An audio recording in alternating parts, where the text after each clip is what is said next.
Are those fitness transformation videos real? Can 100 days transform your body? In this video, I put it to the test. Hey angels, it's Eileen here, and in this channel, we help multi-passionate young women navigate adulthood through finding confidence, joy, and make life better. So if that's what your groove, subscribed. My clothes were starting to feel so tight, and I had to throw away so many clothes. I've been exercising, but I've been eating whatever I want. I was so unhappy with what I saw in the mirror. And when I took pictures, I just felt that I hated how I look without editing. I just felt so fat. So that was the straw that broke the camel's back. I know that I have to follow a program, otherwise I won't stick to it. So I had to make a commitment that I will spend the most money to commit myself for a whole year. So I bought Booty by Brett yearly program for $487. That's $40 a month. It's more than what I spent on my gym, and it's also the largest purchase I've ever made on a fitness program besides my hobbies. So Booty by Brett is an online training, strength and conditioning program for women, catering to all levels of fitness, from beginners who are new to strength training to bikini competitors and powerlifters. These are marketed to have highly efficient workouts to maximize aesthetics, body composition, strength, and athletic goals. That sounds so great. Let's see if I can do those. Day one, I signed up, and I also joined a 16-week challenge, which happened to be in January. The program is fantastic. There are 3 workouts per week, and this is split into a full body workout, both upper and lower body, and to show everyone how I'm going to change at the end of this 16-week. So day one, I submitted my photo, my measurements, and my motivation was through the roof. I got this. Weight 57.93, step count 11,000 per day, 3 works out a week. Not only training, I need to make sure that I'm in a caloric deficit, because that is the only way for fat loss and weight loss. So I had to make sure I don't derail my exercise effort with eating way too much. So I started using Macro Factor to track my calories, and I think I was doing pretty well with exercising. I was working out consistently 3 times a week. But after 2 weeks of exercising and tracking my calories, it started to feel sad, depressing. I had to cook at home a lot, like every single day, and it started to feel unmanageable with gym, cook, cleaning, weighing out my protein and planning my meals. I couldn't keep up with the exercising schedule because sometimes I have family commitment or social commitment, and I also couldn't track my calories when I'm out in a restaurant. And in week 2, I tried to do a bit more. My second week, I tried to incorporate high intensity workout, but I felt so sick and I almost vomited afterwards. And that was only from skipping rope and battle rope for 10 minutes. So your girl was so unfit. Week 1 to 4, there is a slight increase in my body weight actually. And my steps were ranged from 10,000 to 13,000 steps per day. I was working out 3 to 4 times a week. My cardio was about 40 to 80 minutes for zone 2. A third way through the challenge, in week 5, I scheduled a DEXA scan because I know that if I had a measurable metrics, I would be more motivated, and it can be more comparable than just a weight on the scale, because the weight does not reflect my actual fat level. But it's funny enough, this spiraled me into being very unhealthily disappointed with myself, because I had over 30% body fat, and according to the chart, I was obese.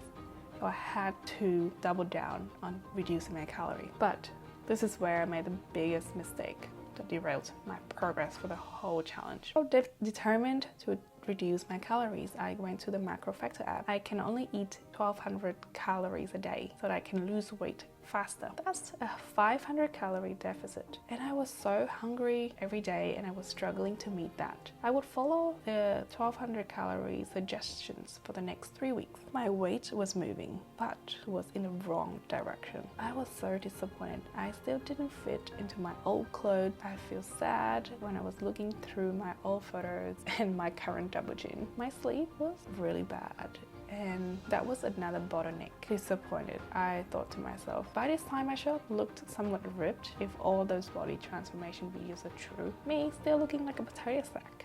I have no idea if I've been eating too little. I have tried 3 calculators and they all say different things. They are between 200 to 3 calories discrepancy. And because I was starving on the weekdays, I binge eat on weekends, and my cravings were so difficult to control. I would eat through bags and bags of chips when I was watching TV. And my relationship with food just changed. I felt so anxious about eating every single thing because I had to weigh them now. And I realized that my nutrition and my sleep are my demons right now. Week 5, my weight actually increased from the previous week. I had my measurements from the DEXA scan, which was 30%, but I tried to use an AV method because that's what I can measure at home. So my body fat at that point was 27.6. Step count 10,600. Pre-workout insanity is doing the same thing over and over again and expecting different results. So I don't know why I said that. And I know at this point I'm not going to finish this challenge.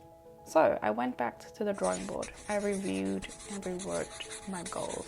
In the beginning, I thought I wanted to have a fit body, 6-pack abs. And I realized that for women it's actually very difficult for us to lose fat around our abdominal area because of our gift of fertility. Upon reflection, I also realized that why I wanted to get fit is because I want to be healthy. I want to be able to walk when I am 80 and 100. Instead of having a beautiful toned body, a big booty, I want to live longer. So that was the first untangle. To solve my problems, I had to understand why I had these cravings in the first place. Firstly, I have been starving my body in an effort to get quick results. I really didn't eat enough calories, which caused me to binge eat on weekends. And I derailed the whole thing, exercise, and I instead find another calculator. I haven't been putting the right activity level because I am now so much more active than when I first started the challenge. So I had to actually increase my calories, and now I am eating at a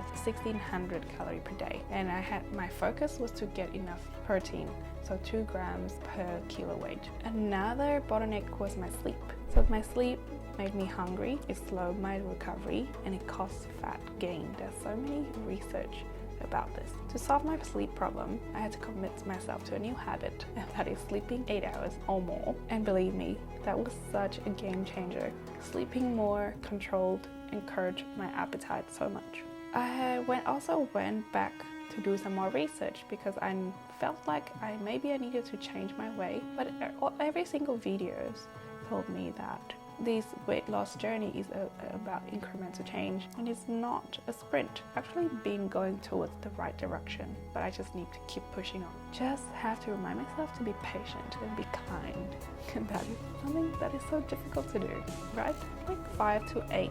I actually had decreased my body fat quite a lot, but at this point I was very tired and I couldn't really keep up because I was eating way too low calorie for my body weight at this point because my activity level was so high. Week 6 to 16 is where we start to see a decrease in body fat and also a weight, and also on the scale.